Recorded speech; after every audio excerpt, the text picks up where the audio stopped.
Hey class, happy week. Happy Friday of the week, I should say, week 6. It's already been, I've tried to make this a bit of a leisurely day other than grading papers and checking in, which I always like to do. I try to work 7 days a week and check in. But today my goal was to get just a few hours of downtime, and I ended up working at the firehouse this morning, making some calls. So anyway, that's how it goes. If you're at work today, thank you for being there. Thank you for all your work and dedication. I know your community certainly appreciates what you're doing. Great discussion this week. I wanted to take a moment and just commend all of you for the hard work. Week 6 gets challenging. It's easy to really get tired about this time. Historically, students in week 6 are, they're tired. Christmas is coming up. We're going to have a bit of a break here, give you some downtime from schoolwork so you can focus on family, your job, whatever you have going on. And so I know you get tired, and I wanted to check in and just say again, reiterate, that you're doing a fantastic job in all aspects of the course. This really has been a fantastic group of students. You work really hard to learn the material. You work really hard to learn APA and all the points of building a strategic plan and doing well in the course. And I really commend you. And I don't say that lightly. I really do believe we have a fantastic class. And I'm always impressed by the students in Anna Maria. I've taught at other schools. I, also teach at Southern New Hampshire. I get to work as a team lead here for the faculty, work with the faculty, look at other classes. And I'll tell you, Anna Maria is fantastic, and we have a fantastic class. All of you are doing a great job. You really give it your all. I know many of you that's, you're young. Some of you are not young. You're old like me, and I use that as a certainly as a positive term, by the way. So whatever your age, whatever your influence, your experiences, your background, I want you to know you're doing a fine job, and I'm proud of you. If you go down, as I've told you before, many of you have emailed me and said, look, I'm concerned about my grade. I try to get those grades to you as soon as I can. Some weeks I have them on Monday. Some weeks it's Sunday. And I apologize for that.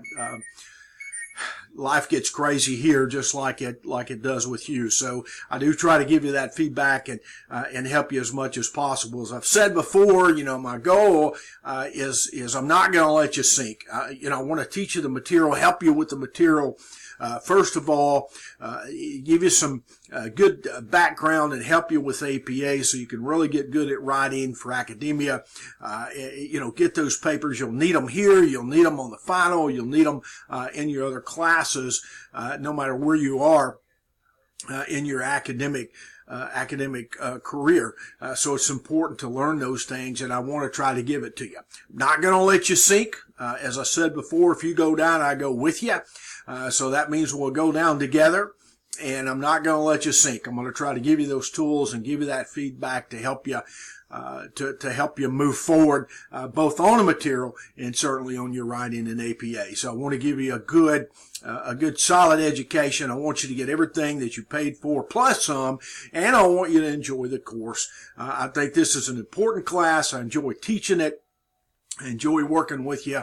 You get a lot of it. It helps you in your career in the future, no matter what you're going to do, what your promotion is going to be, or whatever you're going to do. So I think it's important, and I'd say hold on to your material because you may very well use it. You may not write a strategic plan in the future. You may not serve on one of those committees or be part of that stakeholder group, but there's something here that you'll be able to reflect back. I don't know if you can see all my books I've got in my office here, but you see all these books I have, and I have books stacked everywhere. Closets, on my desk up here. I have books saved and files from everything that I've done, with 4 degrees, in all the classes that I've taken, whether it's hazmat chemistry or, EMS or fire or whatever. Save your books. Save the material that you have, just like the strategic planning book. I have it printed out. Yes, it has coffee stains on it. Save that material, whether it's electronically or printed, because it can benefit you in the future. I don't read everything, but I know where I have it at, and I know I can refer back to it if I need to. It may just be one chapter or whatever. So I'd encourage you to do that, and I think that you'll get that out of the strategic planning class. I hope you have. So anyway, moving on. You're doing a great job. A lot of torpedoes in our strategic plan. A lot of those can be anything from economics to we have changes in administration. I want to give an example for that of that, and you have your own, I know. But in today's statewide paper that we have, a small community here in the county where I live, the mayor, she's been in office a long time. She's a very progressive, conservative mayor. If you can have both of those, and she's worked hard to build a city that was once about 1,500 people, sort of on the interstate between Little Rock and Hot Springs, which is two good-sized cities. Not Boston, but two good-sized cities. And she's really progressed. You have a full-time fire department, a huge police department, command centers. The city has grown to about 30,000 people, and it's, sort of this bedroom community in this metropolitan statistical area. And it's just really grown. Well, they got a new mayor. For some reason, the people in the community didn't like some of the things she was doing, and they voted her out. So come January 1, they'll have a new mayor. And the new mayor told the police chief, who's been there about 8 years, he served as a law enforcement officer in the county for about 26. He was a medic before he went into law enforcement. Good guy, really progressive. Told him, he said, hey, at the end of the year, you're out. Thank you for all you've done. He acknowledged all the work that he's done, new technology that he's integrated, communication center, new dispatch center, all these things. But he told him, he said, hey, you're out. So in the paper today, he noted that all the things he had worked on, and worked with the city with the strategic plan and building up and new firehouses and police stations and roads and intersections and schools, that's all gone now. Or at least it's back on the drawing board so that the new mayor and some of the new councilmen can take a look at that, and then they're going to decide what they're going to do. So those are one of the torpedoes. And then certainly economics. We can, be like GM. I talked about that several times this week, and probably more than I should have. It really bothered me that all those people are losing their jobs. And so, the economics, the tax base, can change. So there's a lot of torpedoes that can go there. Someone on the stakeholder group cannot like something, and they may be very vocal, very powerful, whether they're a majority or a minority. And so they throw those torpedoes, and now our strategic plan is on hold. We have to regroup, and we have to go back. And it's very frustrating for those leaders who have worked so hard to develop a strategic plan and put everything together to move the community forward. Because at the end of the day, when we're working to move a community forward, we're benefiting everybody. We're not just benefiting ourselves. We're really benefiting everyone in the community, especially those that don't even know what we're doing. They just get the benefit of what we're doing, with new traffic lights or roads or infrastructure, whatever the case may be. So, I say that about the fire department a lot of times too, in that, a lot of people in the community are not even aware of all the things that we do, to keep them safe and to help them, whether it's working on water projects or, inspections or whatever. So, just keep that in mind, some of those torpedoes. Now, we talk a little bit about building a finance plan.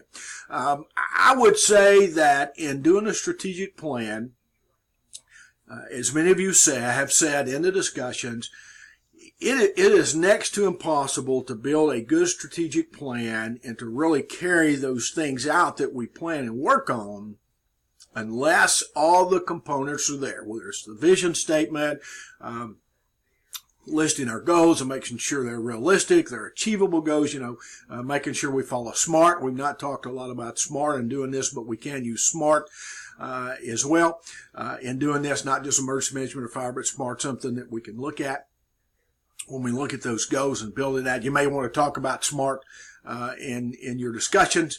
I'd invite you to do that if you're so inclined. But putting all that together and having that finance plan, unless you have all those things together, is a good solid roadmap and all your pieces to the puzzle together, it's not the complete picture, and it's difficult to build that strategic plan and make it happen and make it work. Because if we don't tie it into finances, then it's impossible to pay for that infrastructure and to know what's going on and to really build those goals and follow them as well as the vision statement and build it out. Now, the same thing can be said, I think, for those communities that have strategic plans and the communities that don't. Now, is there a difference between this strategic plan that we see, this plan that we put together, that we've seen the examples, a template, this thick document or whatever, and just a small community putting something down and sort of working that? And is it possible to carry that out and build that? Yeah, it is. I mean, I think it is. I think it's possible to get 3 or 4 people together in a small community and work on something and build it out and build that infrastructure. However, I also believe that the better the plan, the more stakeholders we have involved, to a degree, the better that plan, the better the outcomes. And building those finances, etc., into the plan, each key piece is important. Doesn't matter the size of the city. I think even the small communities, really can do that. So I do think a community that has a strategic plan is much better off fiscally, and they are much better off in the future in carrying out those plans. Certainly financially, they're healthier, I believe, because we have this complete picture and we're working on those things instead of what I call throwing mud at the wall. You pick up mud and you just sort of throw it at a target and hope you hit it, and you hope the outcomes are good. So we don't want to throw mud at the wall. We want to build those plans, regroup on the plans when we need to, and then carry them out and then come back when we need to. So a 5-year plan may end up taking 20, 25 years, depending on all the torpedoes that we do have in that plan, whether it's elections, change of administration, we change in finances for the community, or whatever. So just something to think about. But back to your work. You're doing a good job. I want you to take a look at those examples I've shared with you on the APA papers. Take a look at the looks, or take a look at the links. Now, if you're not familiar with the Student Success Center, Anna Marie College, I want you to check that out. I think I've shared some examples in the first few announcements that I had. The Student Success Center, those guys can work with you over there to help you with your writing, your APA, and building your plans. They have experts over there. Take advantage of them. I've done it. I've worked with the Student Success Center on projects in the past, writing centers at my college, and I'd encourage you to do that. They really are helpful. Whether we're working on math or we're working on an APA paper, it doesn't matter. Those guys are really great about working with you. And I encourage you to take a look. It's nothing to be embarrassed about. Don't think you're, in some sort of baby classification or anything like that. It's really something to take a look at and consider. But you're doing a great job. I want you to have a great weekend. The holidays are coming up. Don't lose momentum. Again, I'm going to keep working with you. We're going to keep moving forward. If you have a grade, go back and I want you to look at all your grades from week 1 through 6. Take a look at your grade. If you see something and you did not make 100% on it and you want to revise it using my feedback and resubmit it, I want you to do that. I'd invite you to do that because the goal is to teach. The goal is to learn. It's not simply to focus on the grade. I want you to revise it, resubmit it. I'd love for you to do that if you'd like to. And again, it's not just about APA. The main point is the material. But you can do that if you'd like to. Take a look at all your grades. Make sure I have all your work. Holidays are coming up. Only a couple weeks left. Look at that final. Take a look at that final. Let me know if you need any help. I'm available to you 24/7. Y'all, those of you who have reached out to me know you can get me by phone, email, or text. I'm going to answer your calls day, nights, holidays, weekends, do everything I can to help you. Have a fantastic weekend, and I'll see you in the discussions. Take time, or thank you for taking time to stop by and watch the video. Keep rocking.